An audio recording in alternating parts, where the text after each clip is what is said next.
sono sinau lan kula paestu masih lestantun lampahing Buddha jirantur tutur katelo tulo-tulat mreladen paradya winursita apa paraming niskara karena gya tumiying jaman purwa Winusudatra ingkang dinama Dama pinardi tameng lalata mangke tekap pasarane Gopita talun renggeng pralambang matumpa-tumpa marama panggung sang muring kata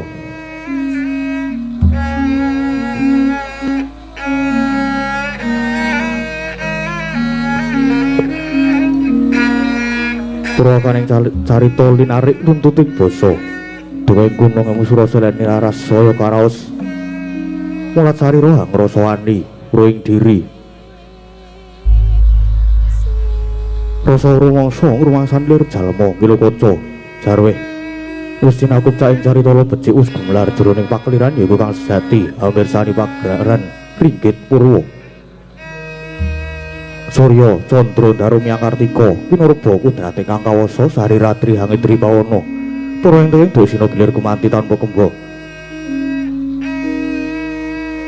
teman dadi wetanganing dina sasi warsi windu kang sarta abad tetukulan pangertu mangker siniram bunjah kawating rembyah dadi padhanging kutu-kutu alang atoga brana yang brontoya dadi bebranakan kang tanpa jalan jalur manungsa tinitah priya wanita sepondo-pondo anut golongane bangsa dewi-dewi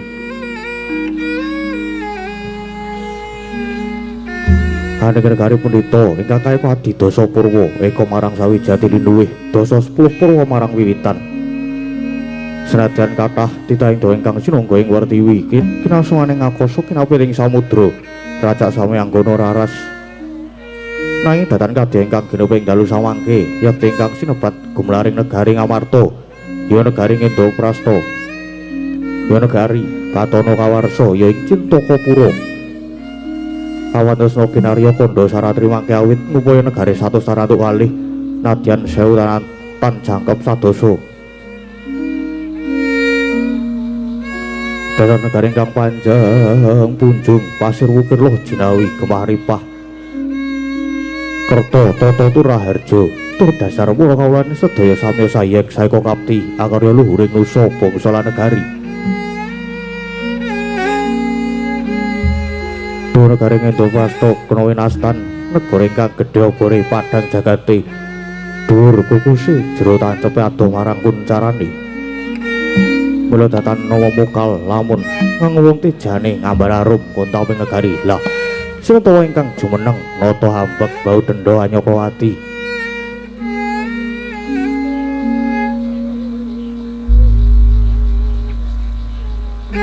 Yakti ajejuluk Maha Prabu Puntadewa ya Prabu Yudhistira ya Prabu Darmakusuma Darmawangsa ya Sang Dwija Kangka ya Sang Ajatasatru Nalendra ingkang berbudi palaksana tur hambek kayangomi dharma angayomi agami suci angayomi para kawula kang sami angreksa raharjaning negari duwen angayomi dhateng hak ing padha-padha hanggung hangaosi dhateng asanes jumeneng ing sang nata nyata saking sedya bektinipun para kadang Pandhawa ingkang ngembat ing ring praja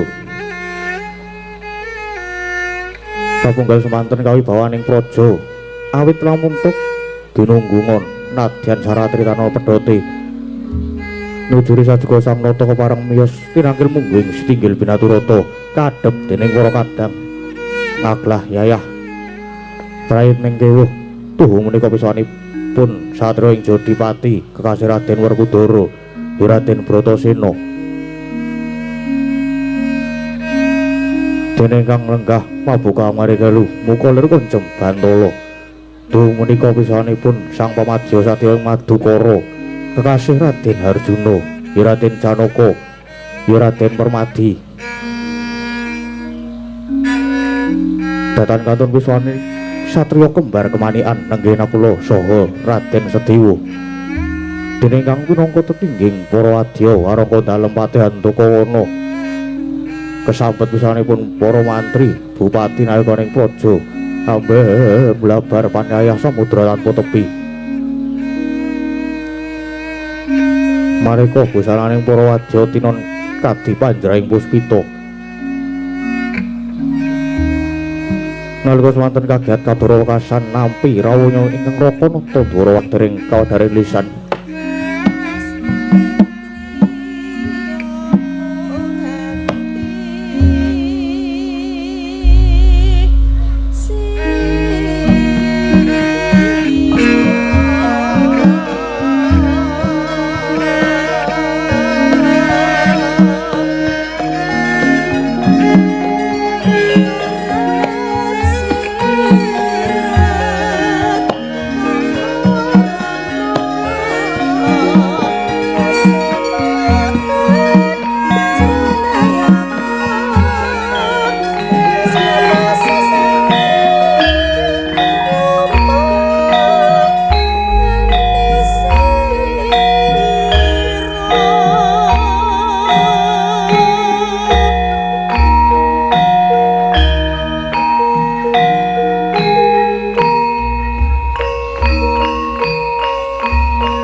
Sritenon ing wasakan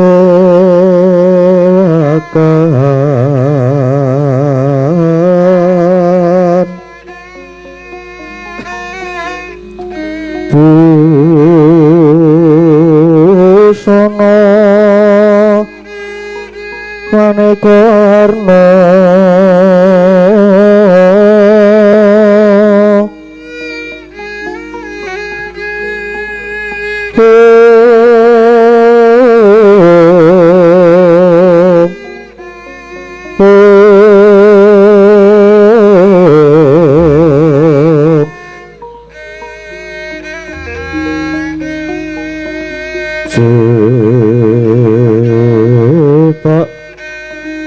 Puspitenggu dono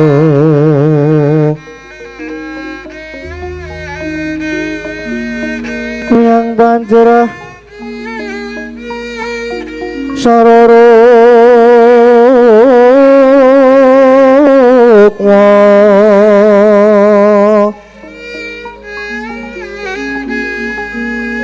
renggeng manik noroto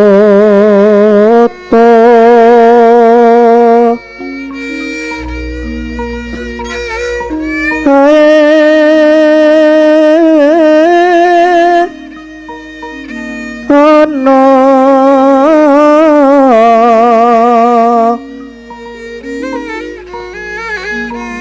opro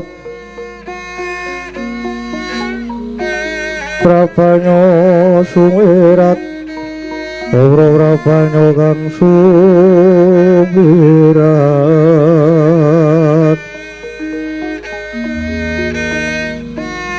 nyaring deca waran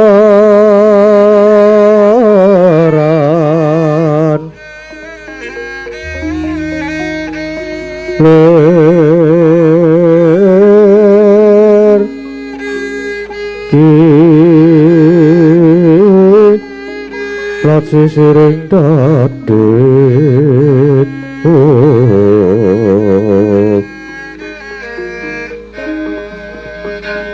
bumbuh kekondombe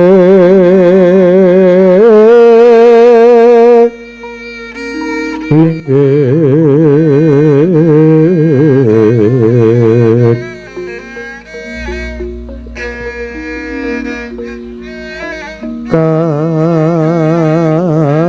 katiuping samirono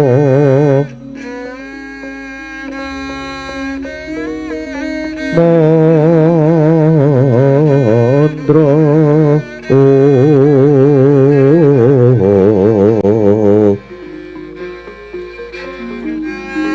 sawaran mangambar kungas bebeki madyaning pasewakan tandya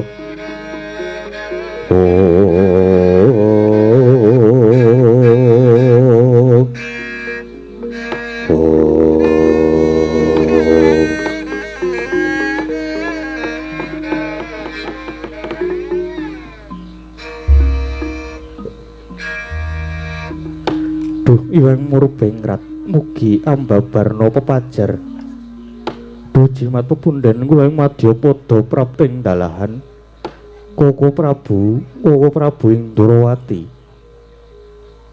dereng dangu rawuh paduka sasampunipun lenggah kanthi prayogi kepareng uri paduka ngaturaken pambagya pana krami tuwin sumpeng-kempeng pabekti kula mugi kunjuk wonten sandha pepadanipun jeng Koko Prabu Indrawati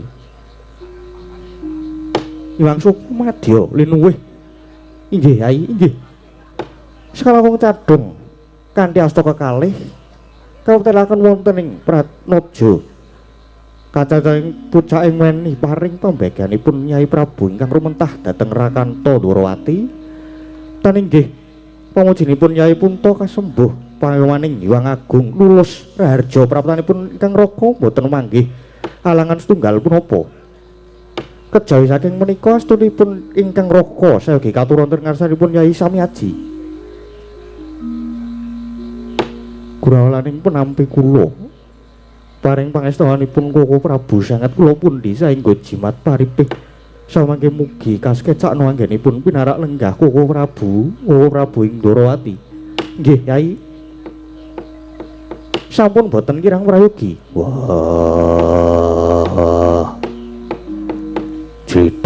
Kresna kakangku. Sarawamu aku ngaturake bahasaku lan bektiku katur ngersani Kresna kakangku. Kadangipun Kakang Nyai Werkudara ngaturake pangabekti banget dak tampa akarya bombong penggalihipun Kakang. Pangasunipun Kakang Wait tumrap marang Si Adi. Yo. Tak pundi dadi jimat nadyan kula semanten ugi Prabu. Rawuh paduka kepareng ngupun Arjuna ngaturaken sumengkeming pangabekti. Kadangipun Kakang Dimas Janaka banget tak tampa. Andayanana teguh kayuwananipun Kakang, astunipun Kakang wae gage tampanana Yai. Kapundi wonten ing mestaka mugi dadosna jimat paribe. Nadyan ingkang kembar ugi ngaturaken pangabekti Prabu, ingkang kembar ugi ngaturaken pangabekti Prabu. Yai kembar wis dak tampa ndadekke gembiraning manah. Duh Prabu, jimat pepunden kula persasat negari Ngamarta kadidine kajugrukan Wirsari kaleban samudra madu inggih awit rawuhipun Jengkoko Prabu. Ingkang makaten sangat-sangat ngaturaken gunging panuwun ingkang tanpa pami. Krana anggen kula ngrantu rawuhipun Koko Prabu pindha ngentosi kumambanging Sila Kresna siluming baita gabus. Awit nalika Koko Prabu dereng rawuh sing manah kula peteng dedet leliwengan pindha bangun kasaputing lebu. Nanging sasampunipun Koko Prabu rawuh minangkani menapa ingkang dados panyuwun kula biar padhang trawangan raos sing manah kula pindhanipun kadidine lumampah wanci panglong kepapak obor 1000 Koko Prabu. Krana saking pandugi kula inggih namung Koko Prabu ingkang saged pinangka dados pepajar pepetenging manah kula ingkang mekaten Koko Prabu. Saestu diagung pangaksaminipun bilih rawuhipun Koko Prabu sangat kula pondhong mimangarsa. Jagat maestu ngraweh Bathara Jagat Yai. Yai. Nadyan ingkang raka ing Ndarawati diagung pangaksaminipun Yai Prabu. Dene semurandat anggen kula minangkani menapa ingkang dados pamundhutipun Yai Prabu. Lajeng sumadong dawuh Yai, wonten wigatos sing karsa ingkang kados pundi? Lan menapa to ingkang dados kedogita ninggalih? Yai. Mbok bilih saged kawet daring kathah suawi lajeng kula aturi ambabaraken. Ngang raka sampun sumedya nilingaken karna manglongaken jangga mulih terwaca anggen kula nampi sabdane Yai Prabu. Nanging mbok bilih menika kaanggep wadi, monggo to kula dherekaken manjing wonten ing Datulaya rembakan catur netra kaliyan Kang Raka Yai.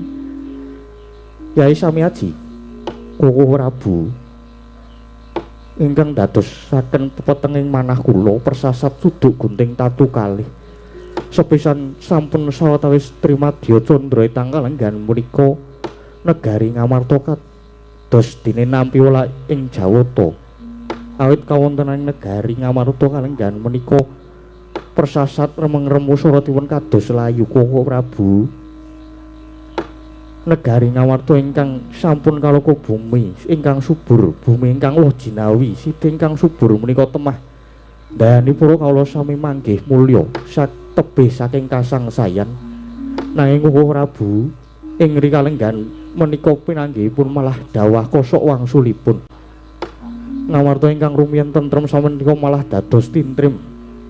Ngamarta ingkang kondang nanging samenika malah kebak ing reh prihatinan penandang. Monggo saperangan ageng para kawula Ngamarta menika gesangipun kanthi srana olah tetanen garap bumi lat garuluku. Nandur pari Palawija lan sak panunggalanipun ingkang dayanipun saged murakapi tumrap bebrayan gung. Nanging Koko Prabu kalenggan menika para among tani samenika sami jerit reriyungan inggih labet samenika buminipun dados cengkar sitinipun dados grasak. Para among tani nadyan sami nandur nanging sauger wancinipun sami panen tumtu gagar wigar urung kababar Koko Prabu. Kepara tetaneman malah sami keparak ing ngoma. Mboten awama kalajeng kathah para kawula ingkang sami nandhang sakit. Kaping kalih nalika semanten kula naliti wonten ing gedhong pusaka, mboten nginten jebul Kyai jimat pustaka Kalimasada kalenggan menika malah murca Prabu. Menapa icalipun Jamus Kalimasada menika lajeng wonten sambet rapetipun kaliyan pageblug menika Prabu, Prabu Indrawati. Kula nyuwun dawuh sabda tama paduka Prabu. Andra ingkang puspita rum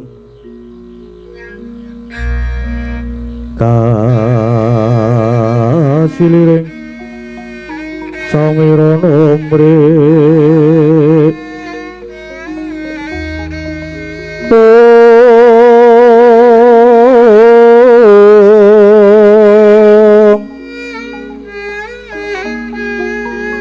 sekar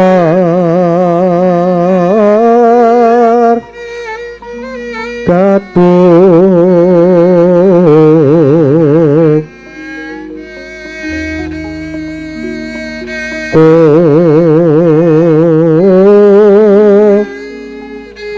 ngas kandanyo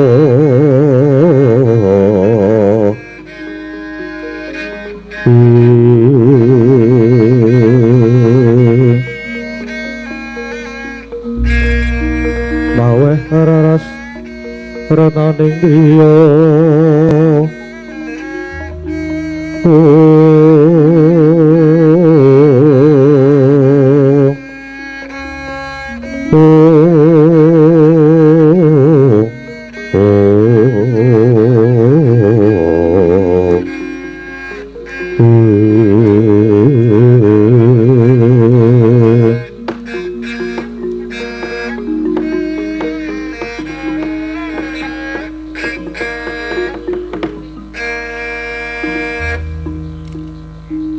jagat mangestung kula Bathara Jagat. Sampun boten badhe karempit sabdanipun Yai Prabu, sampun kula tampi kanthi terwaca nanging Yai sejatosipun ingkang Raka Ndwarawati sampun nika bilih negara Ngamarta kalenggan menika nandhang pageblug lan kasinggihan. Leres pangendikanipun Yai Punta bilih icalipun pustaka jimat Kalimasada menika kepara saestu. Pramila kados kula gelak lampah kula daya-daya pinanggih Yai Prabu sekadang menika kula inggih namung badhe wewarta menggah bab icalipun pustaka Jamus Kalimasada menika Yai. Wah, Kresna kakangku keparenga aku semula atur. Ya, Yai Sena napa? Kresna kakangku kuwi kejaba pinaka dadi pengayoman lan kusiring Pandhawa. Nanging Kresna kakangku kuwi uga ratu ingkang linuwih, ratu ingkang waskita, bebasan wis ngerti sadurunge winarah. Mula kage dawuhna bab ilanging Jamus Kalimasada kuwi kepiye lan Kresna kakangku Godarbe Kacapaisan gage diprisani ana ngendi langing Jamus Kalimasada. Ya Sena, sejatinipun Kakang ya wis ngungak ana ing Kacapaisan, mungguh ilanging Jamus Kalimasada kuwi sejatine kepiye? Yen pancen mengkono, gage kandha. Saiki Jamus Kalimasada ana ngendi? Werkudara, piye? Bareng pun Kakang ngungak ana Kacapaisan, Jamus Kalimasada kuwi sejatine ora murca, nanging ilang merga didusta dicolong dening Duratmaka Yai. Sigra-sigra yen permana kanca sigra ngraketa nawang sasangka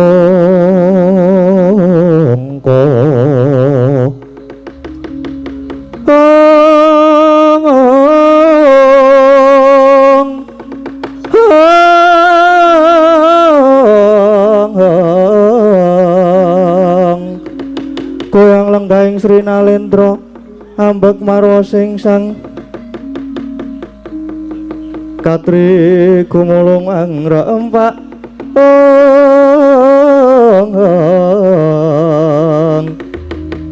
katri gumulung angrempaing wadya gurta gurureka giri-giri gurta gurureka giri-giri kumregut akut mangajab. Wah, pustaka Jamus Kalimasada ilang dicolong. Ya mengkono Yai. Dicolong sing nyolong sapa? Wah, gage paring dawuh. Sena piye? Pun Kakang tak takon dhisik, umpama pun Kakang paring dawuh bab malinge kuwi mau sapa? Lan umpama kecekel banjur kepiye? Mestine wae banjur dihukum. Dihukum nganggo cara sing kepiye? Gumantung manut penatan agung apa manut carane Werkudara. Yen nganggo carane Werkudara, umpama malinge iso tak cekel mestine banjur tak pateni. Dasarmu apa? Kok banjur tak hukum pati? Yo. Mergo wani nyolong Jamus Kalimasada, monggo ilange Jamus kuwi wis jalari negara Ngamarta ketaman pagebluk. Temah akeh para kawula kang padha nandang lara. Tegese maleng kuwi wis gawe lelara lan tumrap Werkudara ora mawas mbuh malingi kuwi mau sapa utang lara nyaur lara. Utang pati nyaur pati kuwi tenan. Lahir batin apa ora Werkudara? Yo, lahir batin. Werkudara wis ora wang-wang, ora walang ati. Umpama malinge kuwi kawula gedhene Nayaka Praja Ngamarta tetep tau kumati. Nanging umpama malinge kuwi mau jebul isih keluargamu dhewe, tegese isih kulit dagingmu dhewe, apa kowe ya tegel ngukum pati? Wah, Kresna kakangku. Lagune hukum negara Ngamarta kuwi ngenggoni tembung sama Bedasana dana denda, tegese ora mbau kapine. Dadi senadyan isih keluarga dhewe, yen luput ya kudu dipidana. Malinge kuwi jebul anakku dhewe mesti ya tak hukum pati, kudu tak hukum pati. Werkudara ora bakal pilih-pilih. Werkudara piye? Apa kang tok kandhake iki mau disekseni dening para kawula kang padha nggantung sibuk? Lan ana ngareping Nalendra ingkang nedeng Siniwaka dadi ucapmu aja nganti cidra. Wah, Werkudara kuwi ngene wong jujur. Lan tetep nglungguhi berbudi palaksana, tegese yen iya ya iya, yen ora ya ora. Werkudara ora bakal cidra. Nek nganti cidra tetel derajat pangkatku ya. Ya, pun Kakang uga nekseni yen ngono. Maling iki mengko upama kecekel bab pahukuman tak pasrahke Werkudara, ya nganggo hukum carane Werkudara. Piye? Saguh apa ora? Ya saguh. Mula rasa kesuwen malinge sapa? Inggih Kuku Prabu. Lajeng kula aturi paring pangandiken. Sinten ingkang sampun wantun nyidra pusaka Jamus Kalimasada senadyan Arjuna inggih mekaten. Umpami Duratmaka menika jebul tasih kaluwarga kepara malah anak kula inggih badhe tegel. Ya Arjuna. Pun Kakang neksani sing dadi aturmu Kuku Prabu. Menawi mekaten lajeng sinten ingkang nyidra? Yaipun to. Nuwun sewu paripaksa kula kedah walaka bilih ingkang nyidra Jamus Kalimasada menika jebul Abimanyu Kuku Prabu.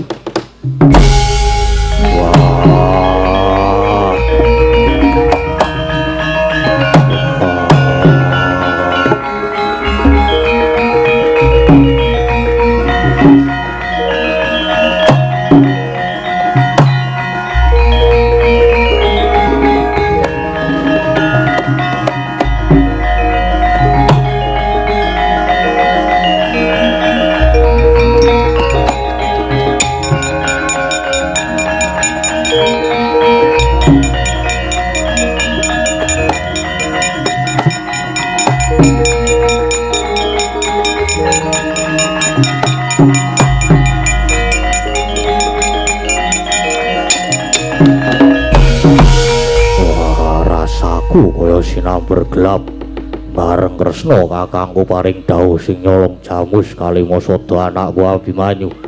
Wah, Kresna kakangku, apa ora kleru nggonmu dawuh kuwi? Mengko gek-gek lehmu nyawang ning kaca paesan kleru. Wah, ditileki meneh. Sena piye?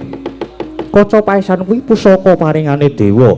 Kejaba saka kuwi pun Kakang iki ya waskita dadi ora bakal kleru penyawangku.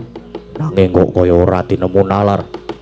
Abimanyu anakku kuwi bocah utama bebudene, ora nate tumindak ala, tansah njunjung derajate wong tulan gedhe lelabane tumrap negara. Wah, kok iso dadi maling ngono kuwi kepiye? Sena, piye? Nadyan mengkono, Abimanyu kaya isih kesandhangan badan wadak lan kulit daging tegese ora bisa wal skoina lali salah lan apes. Kala mangsane ya kadunungan murka elinga Yayi, sak beci-becike wong ki mesti ana alane, sak ala-alane wong kuwi ya mesti ana becike. Dadi lumrah yen Abimanyu banjur gelem tumindak kang kaya mangkono mau. Gelem tolong jupuk Werkudara. Wah, jlamrong.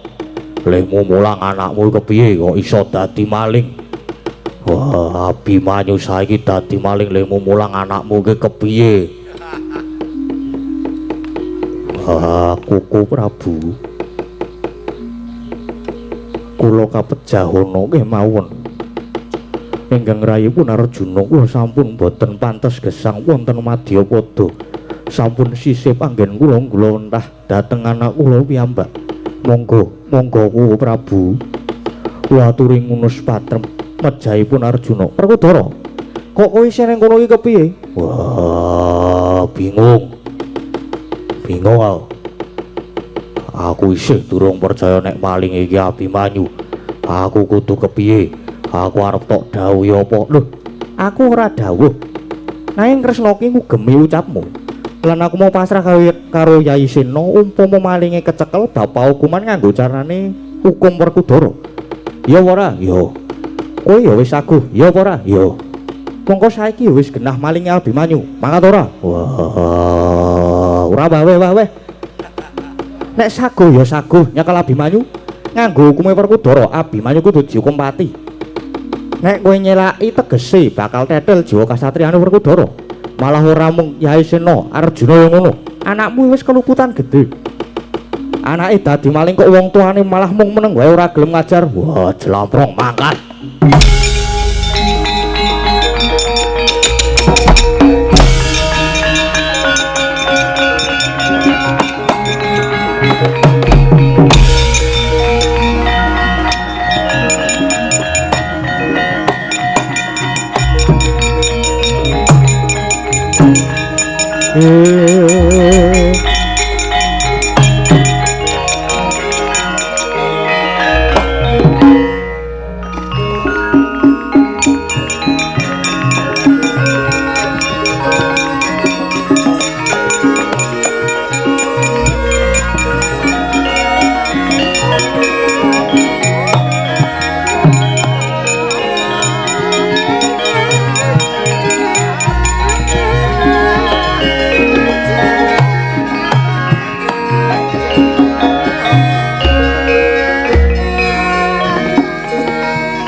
Prasasat sampun pepes bayu kang tapis inggih awit paduka inggih awit dawuh paduka bilih icalipun Kyai Jimat Pustaka Jamus Kalimasada dipun cidra kalian yoga kula pun Abimanyu. Nggih Yai nggih kula boten maiben dhateng ing paduka raosaken nanging kados pundi malih kasunyatanipun pancen kados mekaten sampun kula aturi pasrah dhateng ingkang Raka kemawon. Malah sumangke Kang Raka Ndwarawati pun pamit Yai badhe ngawat-awati lan budidaya mrih pajaring lelampahan menika. Inggih kasinggihan kula pasrah dhateng Koko Prabu. Inggih Yai. Wong pamit medal pasilan inggih sembah kula miring jengkar paduka Koko Prabu ing Ndwarawati. Nggih Yai sami aji. Oh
atur wonten kersanipun Koko Prabu mbok bilih lepat diagung pangangsaminipun jeng Koko Prabu. Yai kembar kepiye? Nuwun kanthi saestu Koko Prabu sampun ngantos kelajeng anggenipun nandhang Sungkawa. Lan perkawis menika sampun namung dipun tampi srana lomba. Krana tumrap kula leres lan botenipun menika dereng kantenan Koko Prabu. Iya Yai, kok kaya prayoga ingkang dadi aturira kang mengkono bodholna pasewakan pun Kakang nedya kundur kedaton kang banjur manjing ing Datulaya lan munggah ana ing sanggar palanggatan nyuwun pitedah ana ing ngersane Hyang Agung mrih pajaring lelakon iki. Yai kembar purna gatining parangkilan Sanata Arsa kundur kedaton jelok saking dampar kinawit gambaran gading kadherekaken sangganing Pramban Jeti tanggung Joko kaloro-loro ingkang sami ngambil upacara keprabun kawis saking Mandra tindaknya Sri Naranata kaya tansah sesanti kamulyane.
Panca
Cil saking jroning braca mapan ora ing madyaning aloka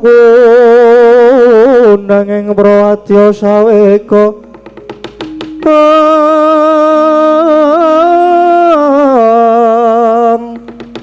Pok sura tambur miang suling pandhen talutak miya bandira kakandha warna-warna Indo Colo Tiana Seri Kaurian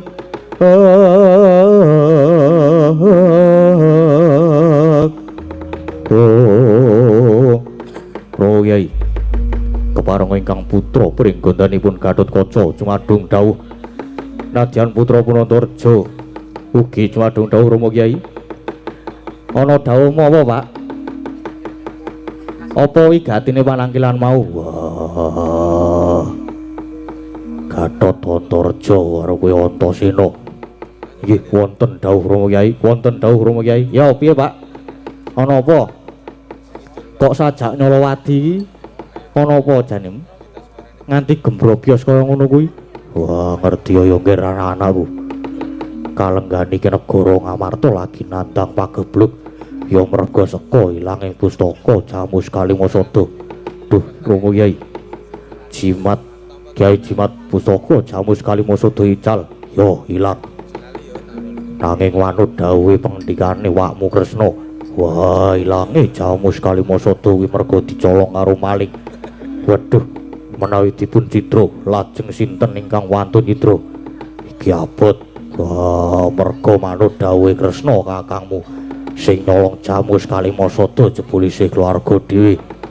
mongko bapakmu wis saguh dipasrahi nyekel malinge lan kudu ngukum mati kula aturi ngendika Kanjeng Kyai sinten malingipun nggih sinten malingipun Rama Kyai wah jebul malinge adimu Tanjung Anom Abimanyu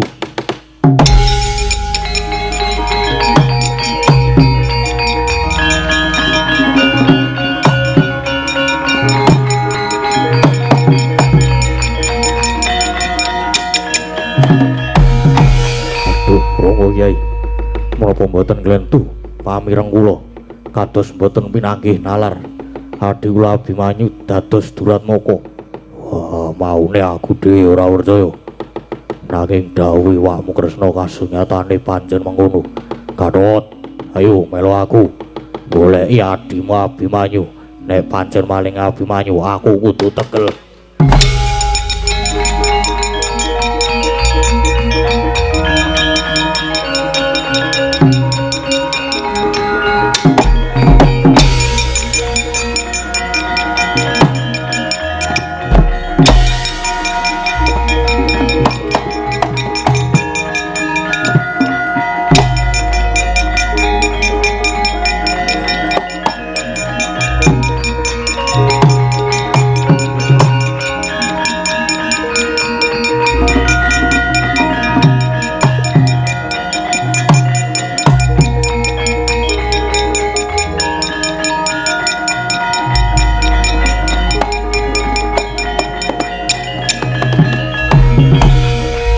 Antara Jarum nendi ya nututi Dimas Gatotkaca nderek Rama Kyai Werkudara goleki Dimas Abimanyu sing nyatane saiki dadi maling Kakang Antarja ya percaya karo kabeh iki ya jane iki ora percaya nanging nyatane kuwi wis dadi dawuhe Wa Kresna ya bener dawuhe Pakde Kresna ning apa ya mesti bener durung karuan lho iki merga tumrap aku iki Wa Kresna malah tak anggap ndakwa sing durung karuan buktine dipikir sik lho Kang Kang lah banjur kepiye prayogane Dimas Kang ngene Abimanyu ki kepiye wae sedulur lan Kakang Antarja ya wis apal to karo Abimanyu ketoke kok ora ketemu ngakal nek Abimanyu wani tumindak ala dadi aja gegabah santai saiki ngene wae bener lan orane babagan iki kudu ditaliti dhisik mergo iki rasaku kok cubriya karo Wa Kresna sing sajake lagiane kok beda cubriya piye Dimas wis to ngene saiki ngene wae Kakang Antarja saiki ambles bumi wae mengko ngenteni aba-abaku mau anggere sikilku ndruk bumi ping 3 kowe jedul pokoke anggere tak abani kowe lagi jedul lah terus Dimas Antasena arep nendi aku tak nyeraki Pakde Kresna kae wis ayo Kang aja kesuwen Ya Dimas, ayo.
Tatkala narepa Kresna kandula sanyokra ring Resi Cahnawi Suta kan munggah kalih hira ing rata nyuwang sukma jagat mangadya linuwe. Lagi niki gampang blithuk para Pandhawa. Nyatane aku wis kasembadan budidaya gawe ringking para Pandhawa. Gedhening renapatine para Pandhawa mula kanthi sarana aku gawe rekadaya Abimanyu tak dakwa nyolong pusaka Jamus Kalimasada. Mongko Werkudara ya wis saguh bakal midana pati karo Abimanyu. Nek Werkudara wis ketemu Abimanyu tanpa ditakoni mesti langsung dipateni. Abimanyu mati. Mesti wae anak Prabu Kuntadewa banjur nesu karo Werkudara. Pandhawa malah banjur padha regejegan dhewe. Lah dalah. Lah, gini ki gampang gawe rusaking para Pandhawa. Kasembatan sing dadi ancasku mung kari matur ana ngersane anak Prabu Duryudana. Mesti aku banjur dialem-alem disungga-sunggolan banjur bakal diparingi bana sing akeh. Wah, tak bali ning Ngastina wae nek kaya ngene iki carane.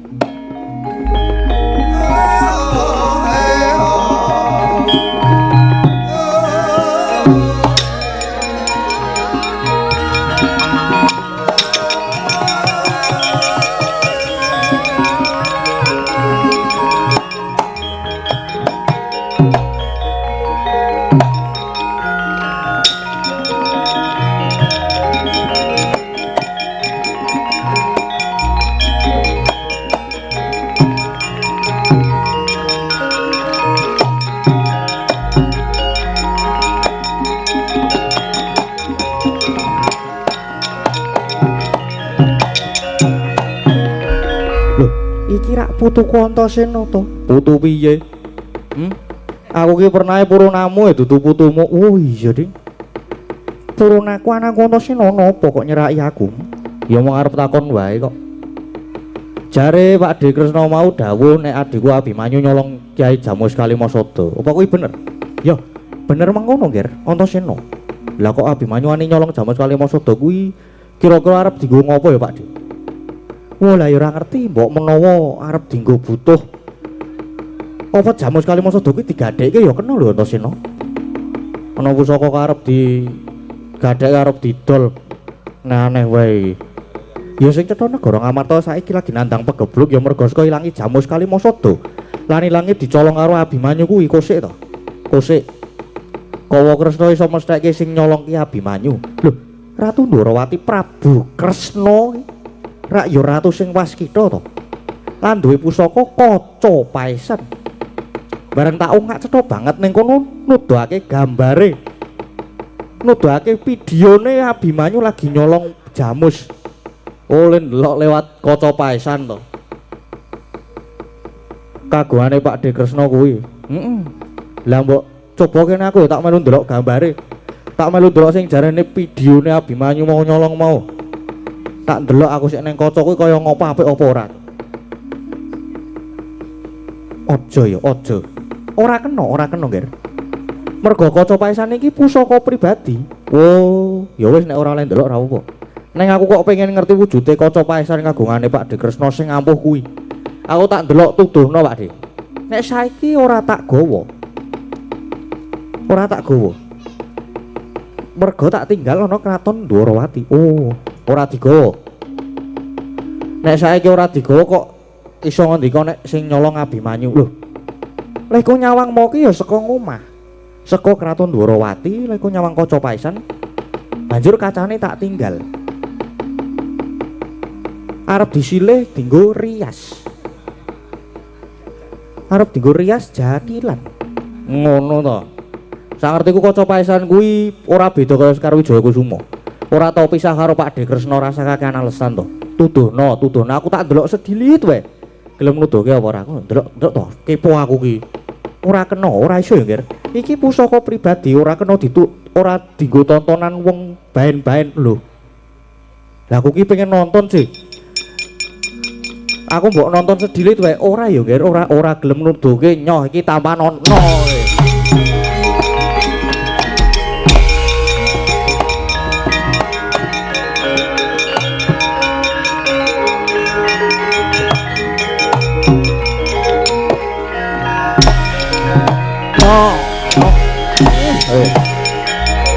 Yo, kowe.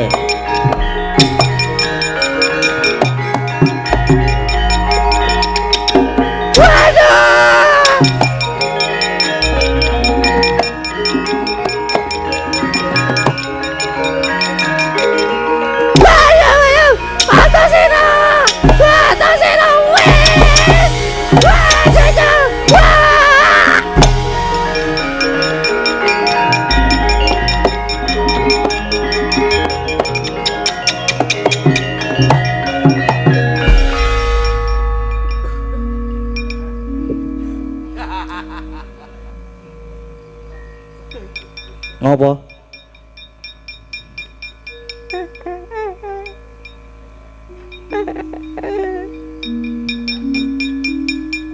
Ngopo jiwe iki? Omongan to kan? Dimas. Gosek to iki kok Eyang Tur. Waduh kejeron lek natep iki. Kok Eyang Durna tatu kabeh awake koyo ngene. Ya pancen tak ajar kok. Lah ngopo?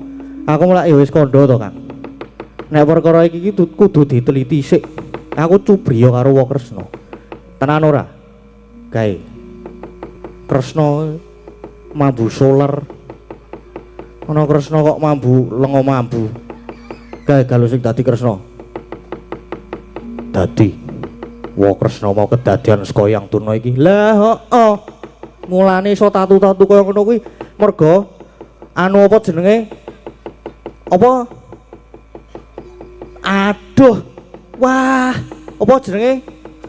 Merga Malik dadi Wa Kresna. Oh lah ngono kuwi iki pancen wong tuwa njaluk diat.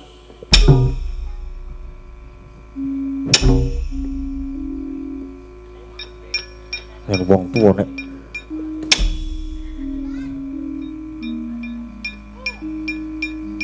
ora urus mati mbok ben. Mesake mbangane sesuk Bratayuda ndase potol pateni nang kene bae. Si urip Dimas, nggih sih diantem ini.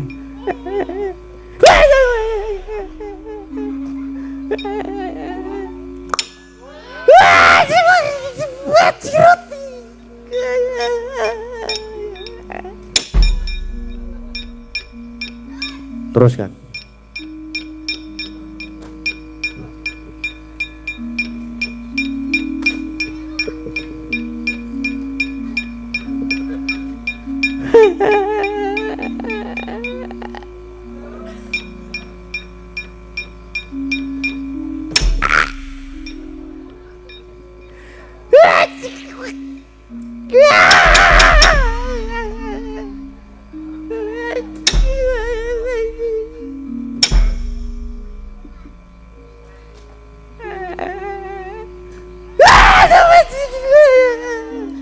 Seneng aku nek ngene iki pisan.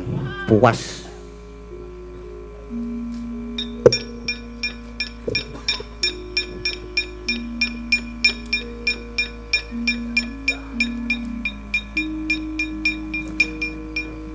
Piye, Mbah? Tasena wis ya tasena.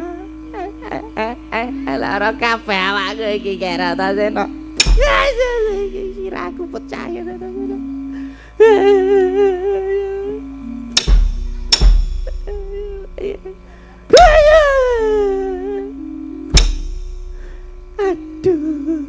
aduh, aduh. Ngopo iki? Ya kira atau sono. Kang Rene Kang, tak andani. Sini. Iki meneng tengah-tengah dadi tersangka kok iki kok. Piye Dimas? Rene.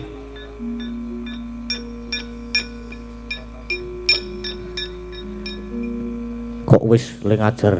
Wis sik ambegan sik aku takan. Sele aku.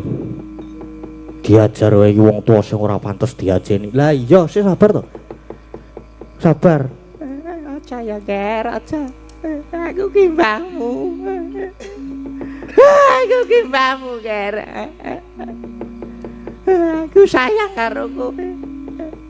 Sayang kok ngapus iki. Senengane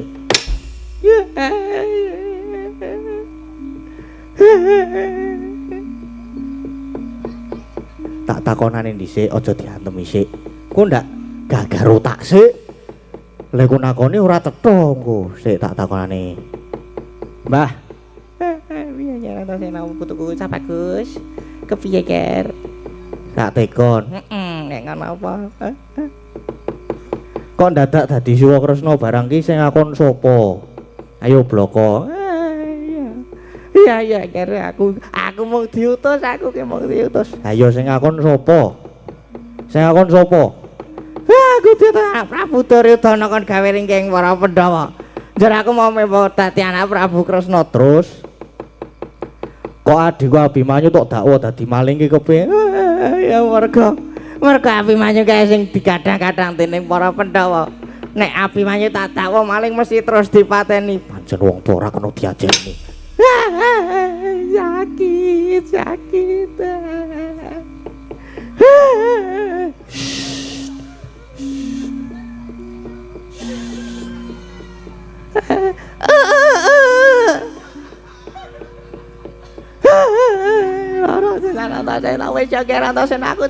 Engko sik urung rampung. Sabar engko sik urung rampung. Penake dikapake, Kang. Aja ya ger. Aja ger aja kok aja disiksa ya ger. Aku wis lara kabeh awake tak mulai bae ning Astina ya ger. Apike iki goleke jaran. Goleke jaran to terus tangane Durna iki dicencang terus taline ditalekke nggon buntute jaran. Monggo terus nek jarane mlayu tes. Waduh, iki mati tenan aku. Jarane ro kentuk, wis sabar. Ora nangis-nangis wae to, Mbah. Tuwa gerang nangis-nangis iki. Sabar, jenenge wong kleru ki ya kudu ngene iki, kudu dinepa hukuman. Ya. Kowe nek goleke apa jenenge? Pitik. Nggon matane Durna iki, matamu iki ngene iki. Atos banget ya atos ini. Men kowe kleru kok nggon matane kene tak. Nek beras ya to. Kayak monggo tutuli pitik tul matane melu kejabut jus. Aduh. Mataku meletus. Aja ya ger atasin aja. Aja ger aja. Wis ngene wae iki dicekel terus, dicekel. Aja nganti mlayu pokoke ya Kang ya. Iya Dimas terus banjur kepi. Monggo iki Durna banjur didhepe karo bapak. Ben ngomong nek sing dadi Kresna mau sapa, ngono. Luwih penak dene aku tak mlaku rono kae merga saka pandugaku ning kono kae ana Kurawa mesti. Ora mungkin Durna tekan kene kok dhewe iki ora mungkin. Mesti ana sengkune karo Kurawa. Mau tak petukne ya Dimas aku memang apa sing dadi omongan. Ndang tenang wae tak rampungane.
Lan kowe Satama iki awake dhewe supaya nunggu sak njabaning kraton Ngamarta.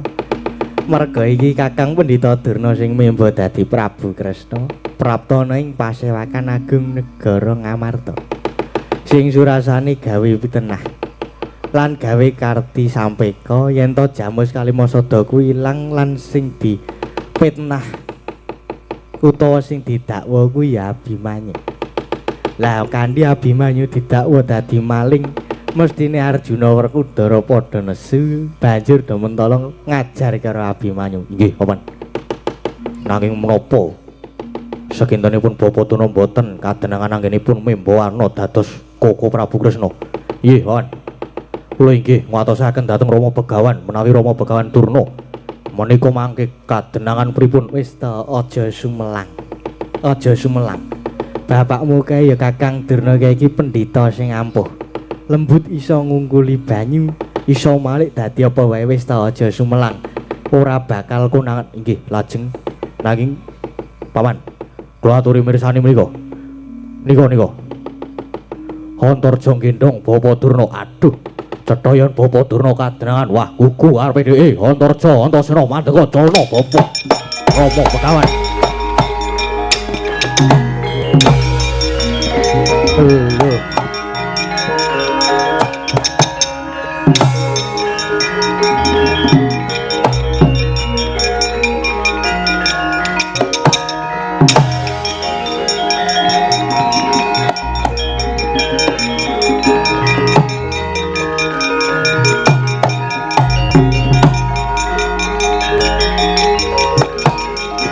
Ayo, arep nanti, ayo.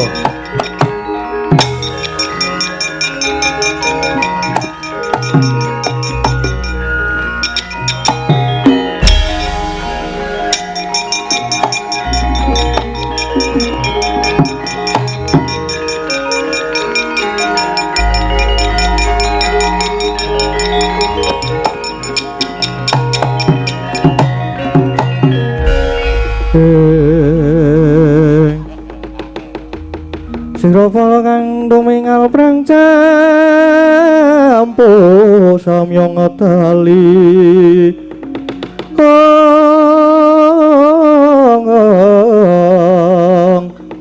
berade tuleteng kota kah Antasena piye Satama ana apa lho nungkak krama wani tur ora basa karo aku. Lah basa ki ngopo? Nek Kurawa patut tak basani merga pepundhenku. Ning Satama ki sapa? Kowe iki dudu Kurawa. Ora patut. Ayo, kowe saiki sumingira. Antarja kae kon rene. Kon ngoali bebantare wong tuaku ya Bapa Durna. Lah Kakang Antarja Mbadasi Badurna ki sing ngakon aku kok. Merga bapakmu kae kleru. Bapakmu Durna kae pancen luput gedhe, mula kudu tak adili. Aku sing arep belani karo wong tuaku. Gelem ngeculke bapakku apa ora? Ora gelem tak culke tekan kapan wae. Kowe nganti lakone padang iku ora bakal tak culke. Ora bakal tak culke bapakmu durung aku neng bapakku. Dadi bapak karo bapak iki. Wah, gugu karepe dhewe babu areng apa kowe? Ora minggat saka ngarep ketebak. Dadam kene margane Pati Mukti bantanganku ora pecah sirahmu aja diunta Antasena.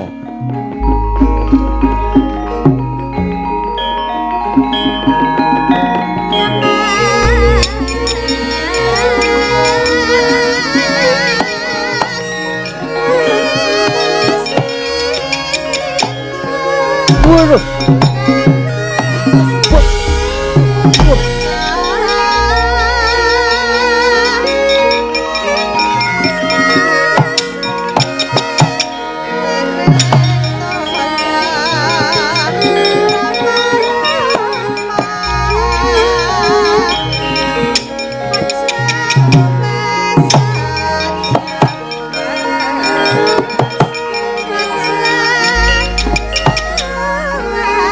Biar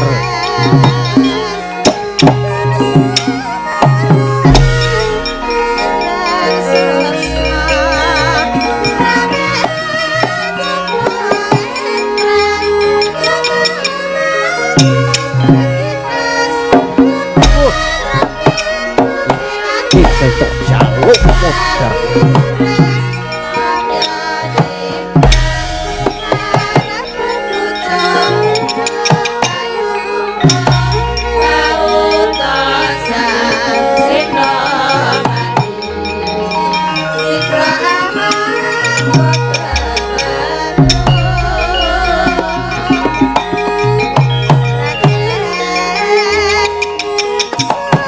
Waduh.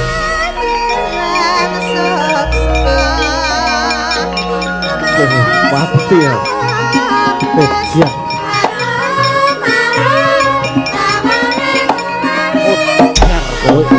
Waduh. Oh. Siap. Oh. Waduh. Waduh.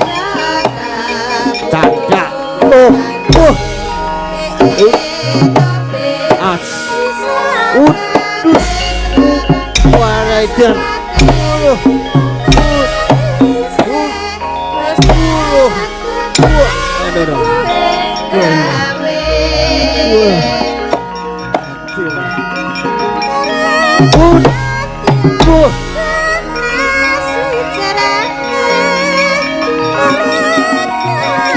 Majurin lah.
Siap.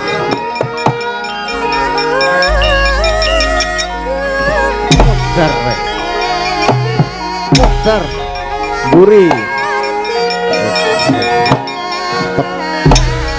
jebol sirahnya sirah pecah sirahnya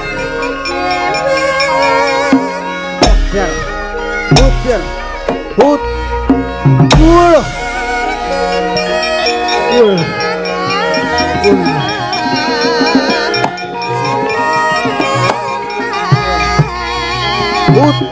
Bus, bodoh, as, bodoh, bodoh,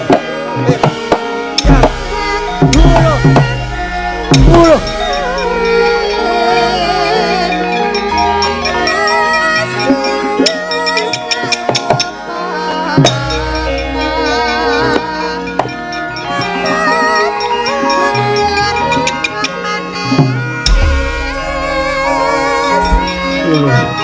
Wah, siap.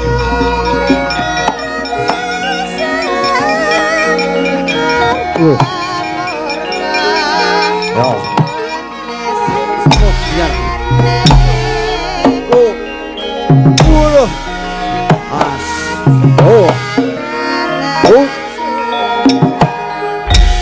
Cocok tuh Mbak dadamu. Sami gato seno.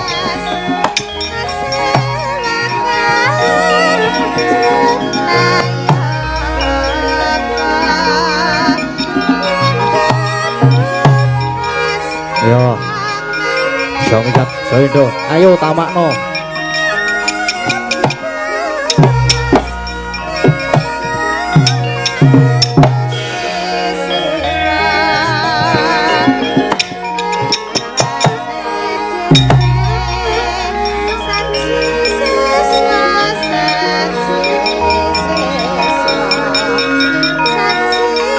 Yo. As.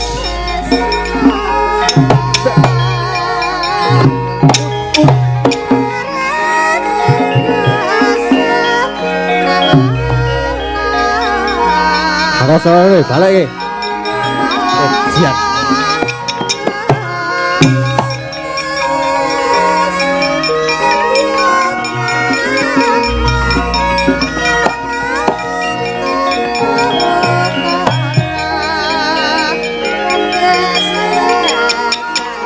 Oh, biar.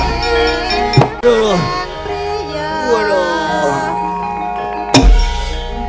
Waduh.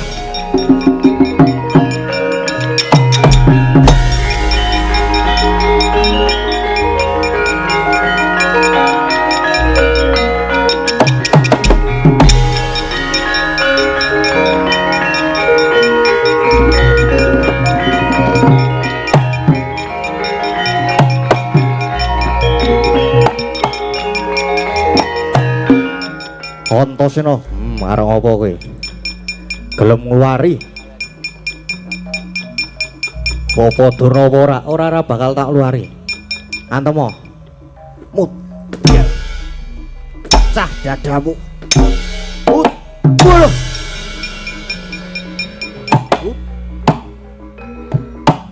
Waduh. Dian mati ra.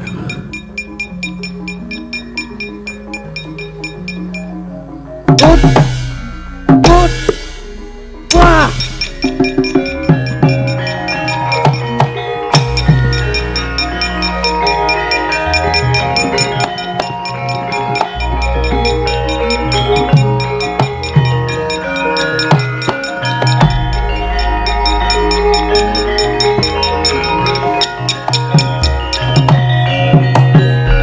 Ya. Kurawa sing wani maju ora akeh. Satama Kartomarma Dursasana Durmagati Citraksa Citraksi akeh tenan sing maju ning ora kabeh ya Kurawa wis padha mundur aku tak nututi Kakang Gatot.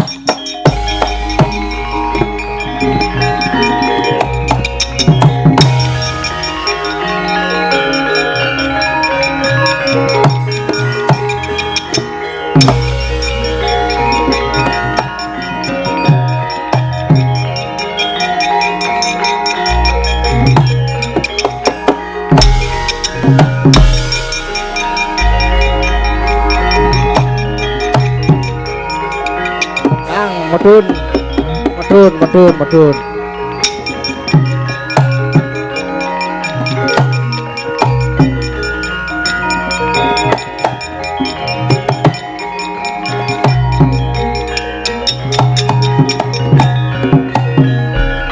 Dimas Antasena nututi lah nyandet malang marang lakuku ana wae Dimas. Mandeg dhisik. Sebentar. Kang Gatot arep mateni Abimanyu. Ya mestine kowe ngono. Tinimbang duwe adi sing wis ngorek-orek marang wong tuwa ora sudi duwe adi Abimanyu. Kosik sabar. Kosik. Nek sampean mateni Abimanyu mengko malah getun lho. Getun kepiye? Sebab apa? Aku wis nyekel sing dadi tuk sumbering perkara. Ya kuwi wa Kresna, Dimas. Aja kuwanen. Wa Prabu Ndarawati kuwi pepunden. Kosik to? Sing dadi Pakde Kresna kemo ki palsu lho. Mulane wani ndakwa Abimanyu dadi maling. Apa ya ngono? Banjur sapa? Sapa sing wis wani membawa Kresna, Kang? Kakang Antareja tersangkane gawanan rene, Kang.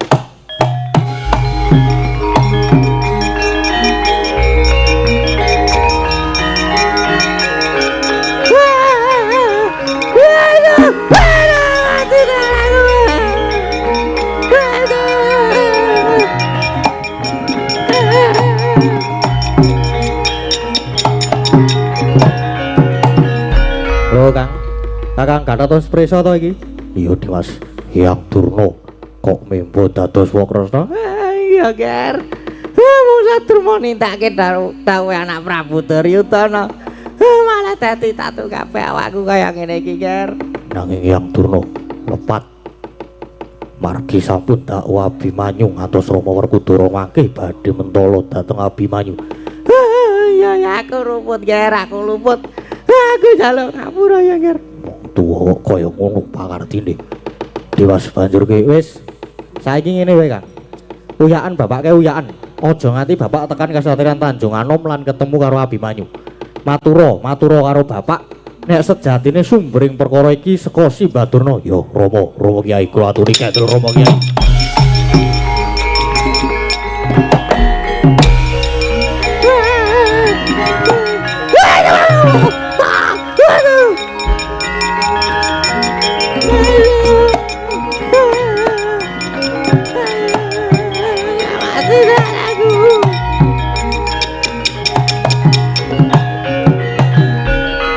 Banjur iki piye, Dimas?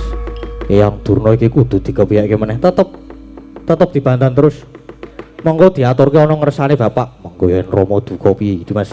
Monggo aku sing tanggung jawab wis Durna dibantu terus. Aduh mati tenan aku iki.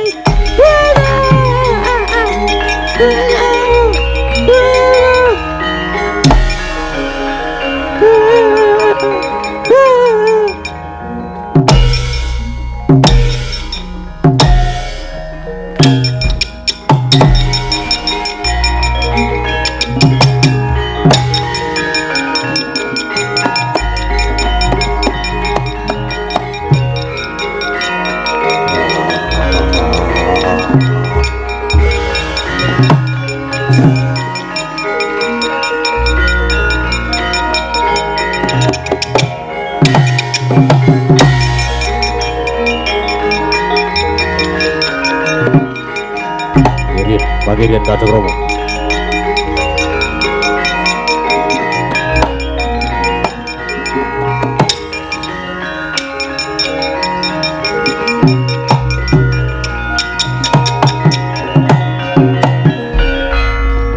Gatot kasrak daya-daya prapta satriyan Tanjung Anom arep nyekel Abimanyu kok malah tok sadhet laku kepiye. Ayo gawe budal mengki rumiyin Rama Kyai. Namung badhe caos atur Rama. Mumpung menika dereng kelajeng kelampah kula aturi nyabaraken anggenipun badhe mikut Dimas Abimanyu lan sampun ngantos matrawi pidana dhateng pun Abimanyu. Wah, Abimanyu luput aja wayomi. Aja mbok dombani. Wah, ayo gelem sumingkir apa ora? Mboten kok ateges kula badhe ndombani pun Abimanyu mboten. Nanging babakane calipun pusaka jamu sekali masa dawa menika jebul underaning perkawis malah dumunung wonten ngarsanipun wong ing Dwarawati. Wakresna sampun dakwa dhateng Abimanyu. Wah, kowe aja ngawur. Bocah iki sore ngawur. Wah.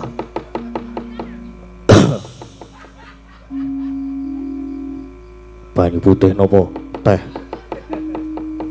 Mulane nek mlayu-mlayu rasa banter-banter. Oh, cerewet. Nengo. Wah. Kresna kakangku. Kae wong limpat, aja mbok salahke. Nggih, namung kasuwentanipun jebul menika namung wong Kresna ingkang memba warna. Menika sanes wa Dwarawati. Kresna kakangku tok anggep palsu utawa salah kedaden kasinggihan. Menika jebul panjalmaning mengsah banjur sapa sing dadi Kresna mau? Wah, banjur sapa sing dadi Kresna? Nggih, kula sampun nekseni piyambak nanging nuwun sewu. Ingkang memba dados Wakresna menika jebul Hyang Durna. Wah, cangkemmu kandhut keprok tunting kasmu.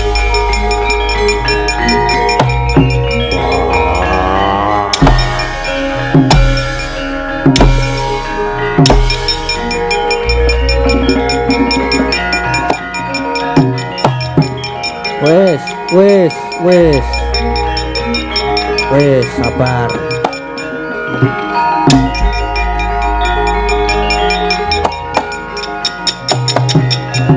Wah, ngawur. Ya Tersangka wis ngono kae wis klepat lunga wis. Oh. Klepat lunga mbok ora urus sing bayar sapa kae mengko nek ngono kae. Waton klepat lunga.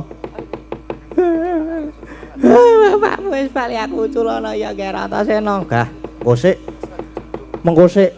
Aku tak bali. Bali piye? Arek bali nek ndi? Aku wis kangen mbahmu Putri. Wis aku tak bali. Mergo dara bapakmu ya wis bali. Tegese ora sida mitonopati karo Abimanyu. Abimanyu slamet. Slamet piye? Bapak wis bali ning bapake Abimanyu. Mak cilik Janaka kepiye? Nek iki mengko paman Janaka tekan Tanjung Anom, njur Abimanyu dipolo karo bapakne durung rampung lho iki perkarane. Aduh. Culana ya kira aku tak bali. Ora, tetep dadi pesakitan Kang. Ayo dibantu meneh Kang iki Kang.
Kayon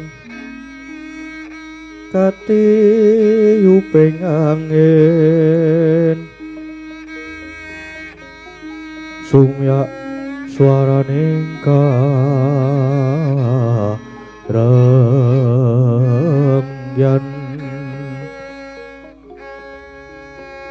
samirana mawuriris lumrang kandaning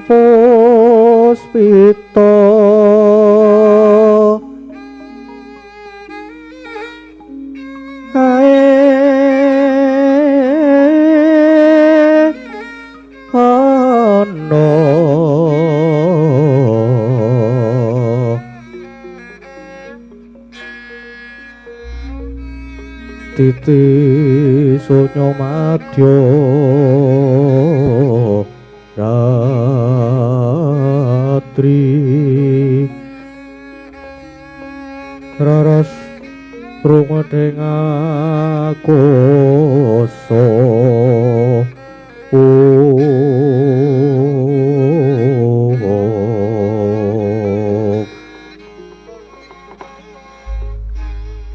bocah pacak gireng angin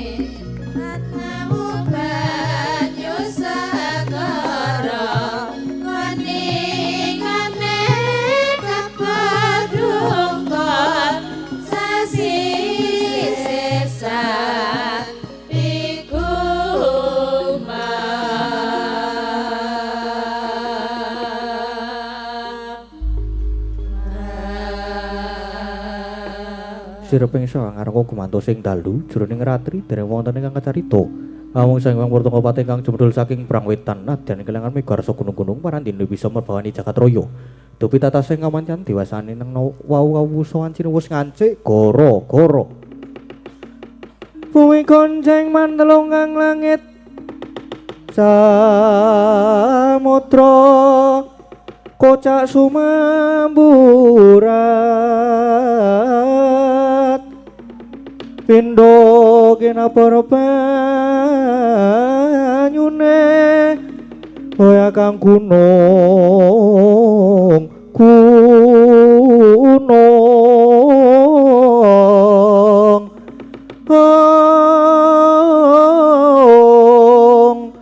lemah pengkama wetu geni katembu ing bayu patra ing angkasa kumluduk swara lir gelap sasra kakayon katrebak kadya den babati katembu ing kancara